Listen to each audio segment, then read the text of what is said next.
Suite à ma vidéo sur l'amour du prochain, j'ai eu un retour auquel je voudrais répondre. Je ne souhaite pas stigmatiser ce frère, mais je trouve qu'il avance des argumentations que beaucoup de chrétiens avancent aujourd'hui, et donc qu'une réponse de ma part pourrait être utile pour enseigner les chrétiens évangéliques. C'est mon seul but, équiper les frères et sœurs en Christ pour qu'ils puissent réfuter ces idées non bibliques très à la mode avec des idées bibliques. C'est la raison d'être de cette chaîne, et en ce moment l'Église est assaillie de ce type d'idées de justice sociale. Ce frère dit que Dieu est du côté de la veuve et de l'orphelin dans la Bible. De là, il n'y a qu'un pas à dire que cela prouve que la solidarité nationale est biblique. Or, ce frère ne fait pas ouvertement ce pas, mais je pense que c'est le sens de son commentaire. De toute façon, c'est la position que je vais réfuter dans cette vidéo, car beaucoup de chrétiens font ce pas. Dieu est du côté des faibles et des opprimés dans la Bible.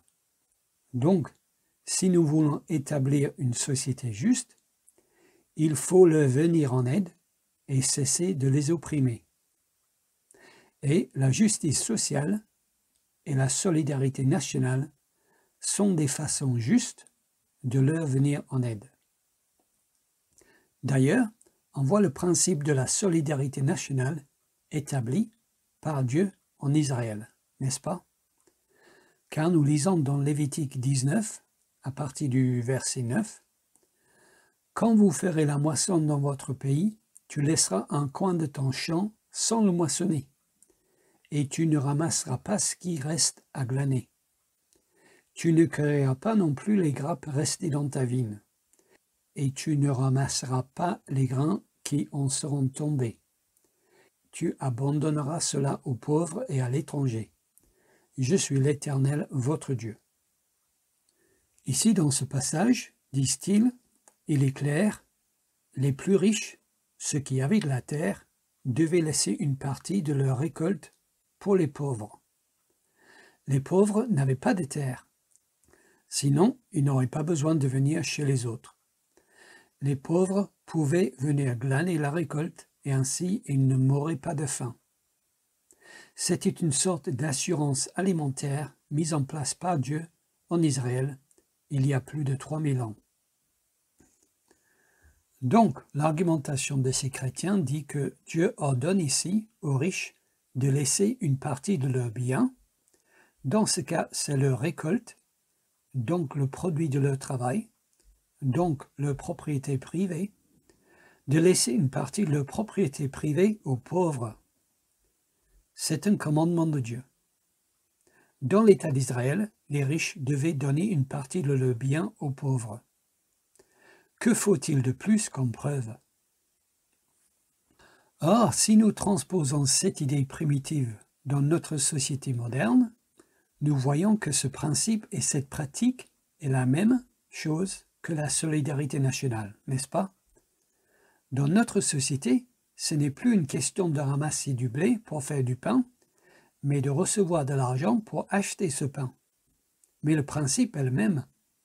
Ce que les riches devaient laisser aux pauvres en Israël correspond aux aides financières, donc aux allocations, correspondent aux aides financières en France aujourd'hui. C'est la redistribution de la richesse des plus aisés vers les plus démunis. C'est exactement le même principe. On prend le surplus de ceux qui ont beaucoup et on la redistribue à ceux qui n'ont pas assez. C'est l'équité tout simplement. C'est ça la justice sociale. C'est ce que Dieu ordonne dans ce passage. Donc, quand je dis dans ma vidéo que la solidarité nationale n'est pas biblique, je me trompe. Je ne connais pas ma Bible, car la solidarité nationale est clairement un commandement de Dieu ici, dans la Bible. J'ai deux remarques à faire à cette argumentation. Première remarque. Je suis d'accord que Dieu ordonne aux riches de donner de leurs biens aux pauvres. Et je suis d'accord que c'est un principe biblique qui se trouve dans l'Ancien Testament et qui est répété dans le Nouveau Testament. Je suis d'accord avec tout cela.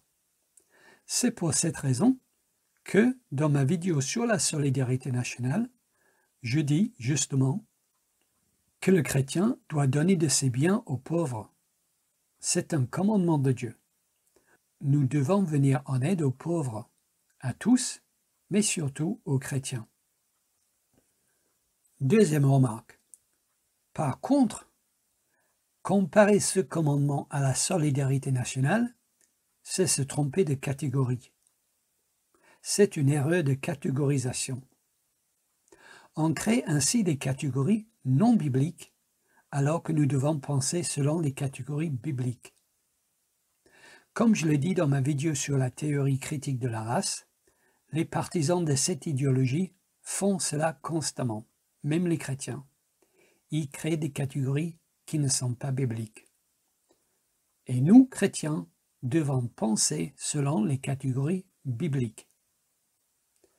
Peut-être si je pose quelques questions, cela éclaircira les choses. Imaginons que quelqu'un en Israël n'obéissait pas à ce commandement. Je pense que cela a dû se reproduire, hélas. Cet homme était égoïste, donc désobéissant. Il moissonnait tout son champ et il gardait toute la récolte pour lui. Il ne laissait rien à la veuve ni à l'orphelin. Que lui arriverait-il selon ce passage? Qu'arriverait-il à un tel homme selon ce passage? Eh bien, rien du tout. Qu'est-ce qu'il aurait comme punition s'il faisait cela selon ce passage? Aucune punition. Lisez le passage pour vous-même. Il ne serait pas puni. Pourquoi pas? Parce qu'il faut faire la différence entre un péché et un crime. Il faut faire la différence entre un péché et un crime. Il faut penser selon les catégories bibliques. Il y avait des péchés qui étaient aussi des crimes en Israël. Par exemple, le meurtre était un péché et un crime. Si un Israélien tuait un autre homme délibérément, non seulement avait-il commis un péché devant Dieu, mais il avait commis aussi un crime en Israël. Comment le savoir?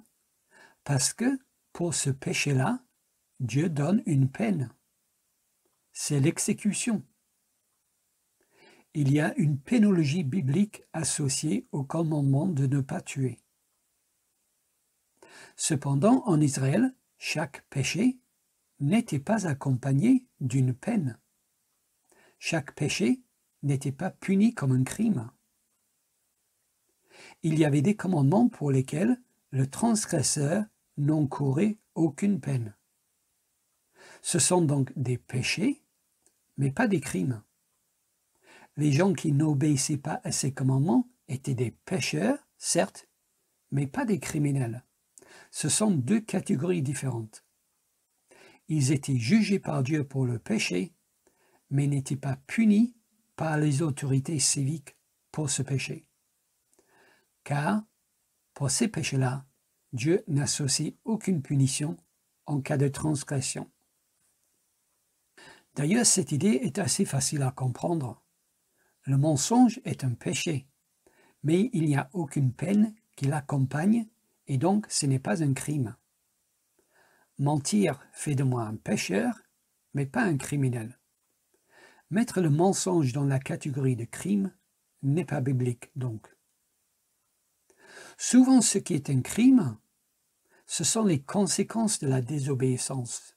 Ce qui est classé comme crime dans la Bible, souvent, ce sont les conséquences de la désobéissance. Par exemple, dans Deutéronome chapitre 2, verset 8, Dieu ordonne aux Israéliens de construire une barrière autour de leur toit, parce qu'ils avaient des toits plats, autour de leur toit pour empêcher les gens de tomber. Mais Dieu n'associe aucune punition à la transgression de ce commandement. Par contre, si le propriétaire de la maison ne construisait pas une barrière, et de ce fait quelqu'un tombait de son toit, le propriétaire était responsable de sa mort, car il n'avait pas fait le nécessaire pour protéger ses invités. La désobéissance concernant ce commandement était un péché, mais les conséquences mortelles de cette désobéissance étaient un péché et un crime. Donc, le commandement de laisser une partie de son champ aux pauvres est un commandement, mais pas une loi civique.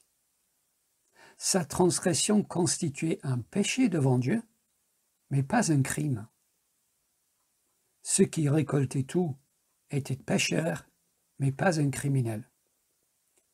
Ceci étant dit, Dieu est clair dans la Bible que si un homme fait cela, et que la veuve et l'orphelin crient à Dieu dans leur détresse et leur faim, Dieu lui-même fera justice en leur faveur et le vengera auprès de cet homme impie. Mais c'est Dieu qui s'en charge, pas l'État. Donc le point essentiel à retenir ici est qu'il n'y a aucune peine associée à la désobéissance envers ce commandement. Celui qui récolte tout son blé et qui le garde pour lui n'est pas puni par la loi. Mais ceci n'est pas le cas avec la solidarité nationale, justement. C'est bien cet aspect-là de la solidarité nationale que je dénonce dans ma vidéo. La solidarité nationale s'exerce sous la menace d'une arme. Si vous ne payez pas vos impôts et vos taxes, vous serez arrêté et vous finirez en prison. Ce qui prouve que la désobéissance à cette loi en France est non seulement un péché, car Dieu nous dit de payer nos impôts, mais aussi un crime, pas pour Dieu, mais pour l'État français. Ce qui est un péché dans la Bible est un délit en France. Ce qui est l'affaire de Dieu en Israël devient l'affaire de l'État en France. Dieu aurait pu donner une punition pour ceux qui ne laissaient rien aux pauvres, mais il ne le fait pas. Ce n'est pas un oubli de sa part. Non, c'est que Dieu met la transgression de ce commandement dans la catégorie de péché, pas dans la catégorie de crime. Les athées se moquent des catégories bibliques, mais en tant que chrétiens évangéliques, nous devons les respecter.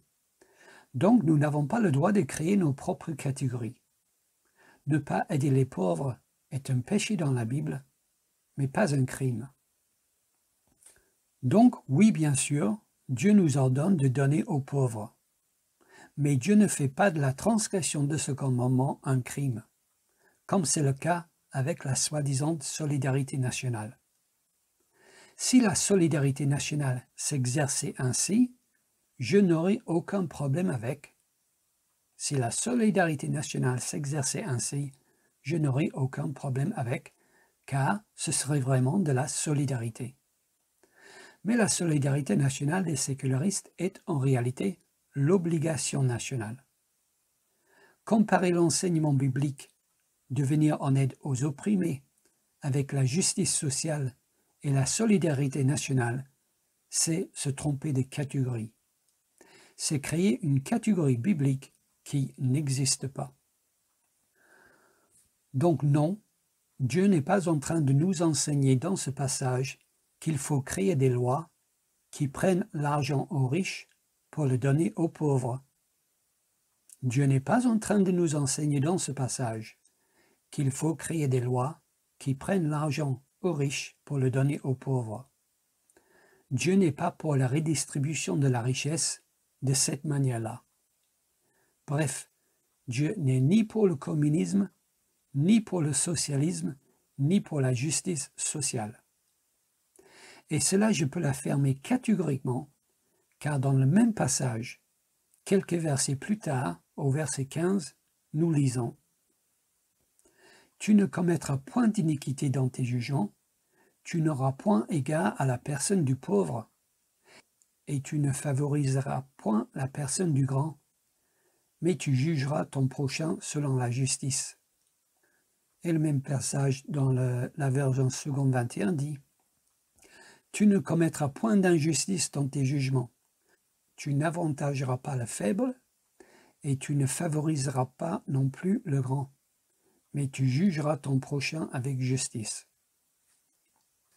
Une loi qui favorise les riches est injuste. Une loi qui favorise les riches est injuste. Mais une loi qui favorise les pauvres est aussi injuste. Une loi qui favorise qui que ce soit est injuste, car le favoritisme est injuste.